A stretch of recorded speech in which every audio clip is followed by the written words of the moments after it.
firman Allah Ta'ala di dalam Al-Quran,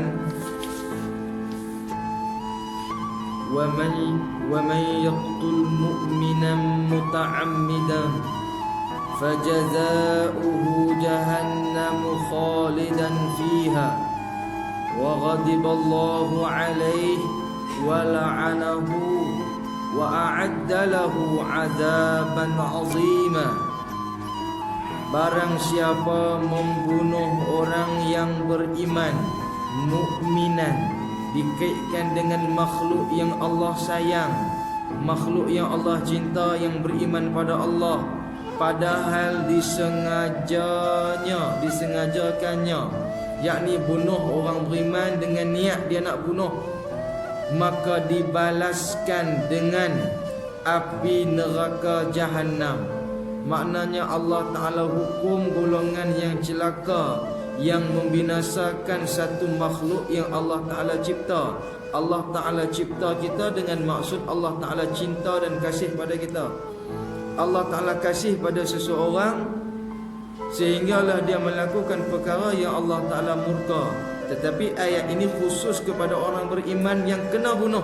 Maka orang yang membunuh orang yang beriman tadi, Allah Ta'ala letak dia dalam neraka Jahannam, kekal di dalamnya. Maknanya dah masuk api neraka, dah panas, dah hancur, dah lebok habis dah, sampai tak ada apa dah, pasal kekal dalam neraka duk kena siksa tu.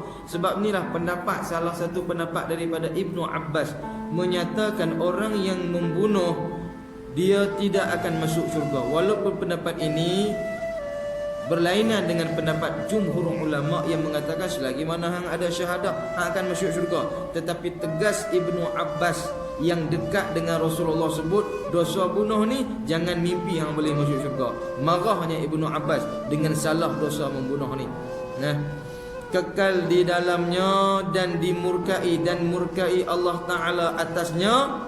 Bila masuk dalam neraka kekal dalam keadaan Allah Ta'ala murka.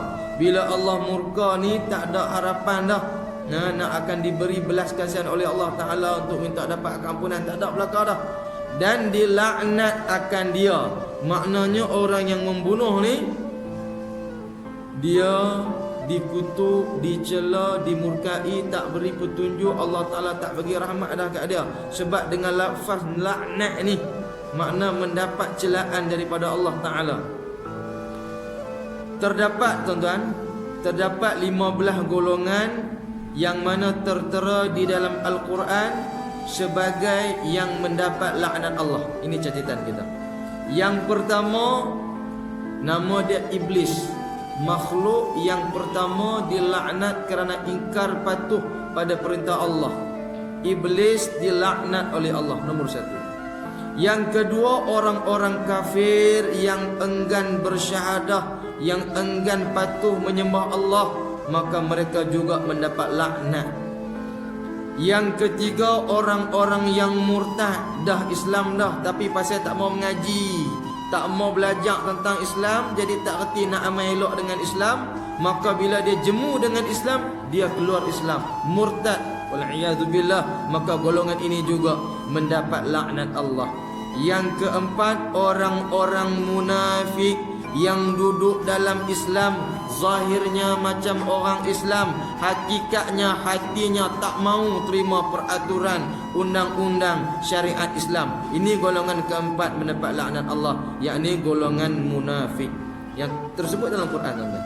Yang kelima, golongan-golongan orang-orang yang menyakiti Rasulullah. Sebagaimana kita pernah cerita macam mana Umayyah bin Khalaf yang benci sungguh dengan Nabi, Utbah bin Rabi'ah yang benci sungguh dengan Nabi, Abu Jahal yang benci dengan Nabi, sehingga dia selalu menyakiti Nabi. Akhirnya Abu Jahal sendiri dibunuh oleh dua remaja 15 tahun dan 16 tahun. Kenapa? Sering dengar mak ayah cerita Abu Jahal ni selalu menyakiti Nabi, selalu hina Nabi, selalu cerca Nabi.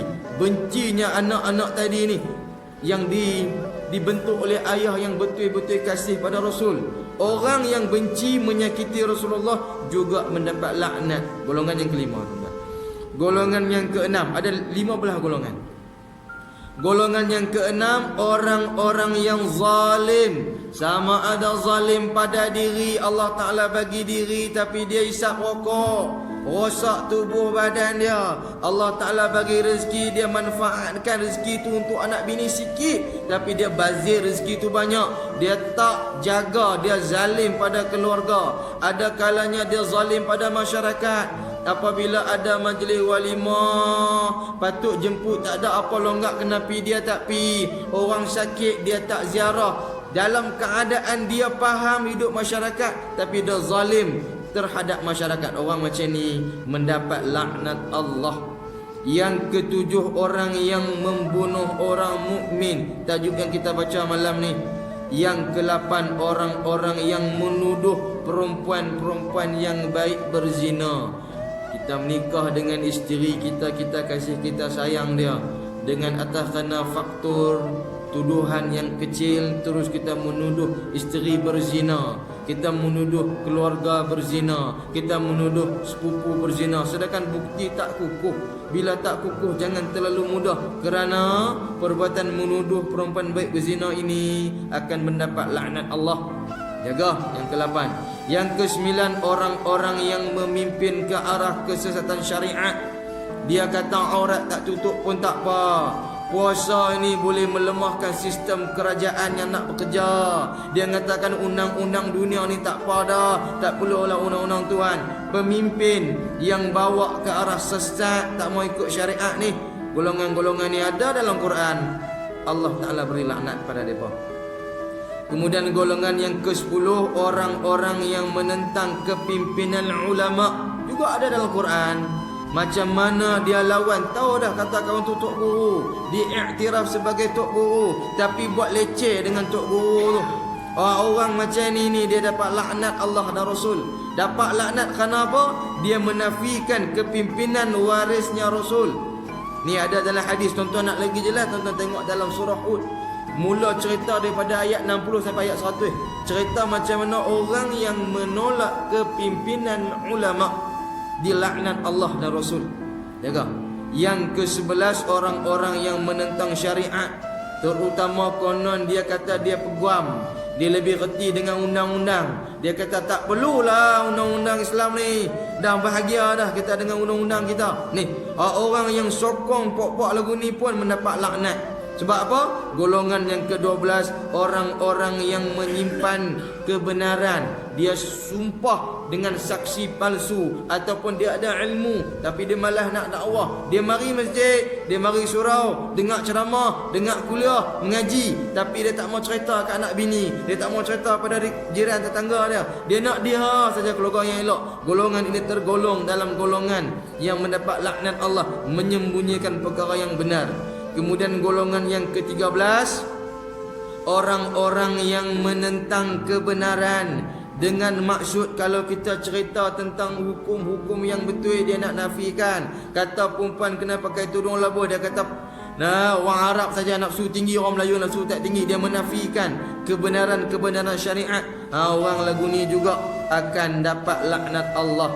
Kemudian yang ke-14, orang-orang yang melakukan kerosakan di atas muka bumi. Sejak daripada kecil duduk di sekolah, bagi kursi patah, meja kotor, papan putih habis dia contang, sampai ke remaja, dewasa, sampai ke tua.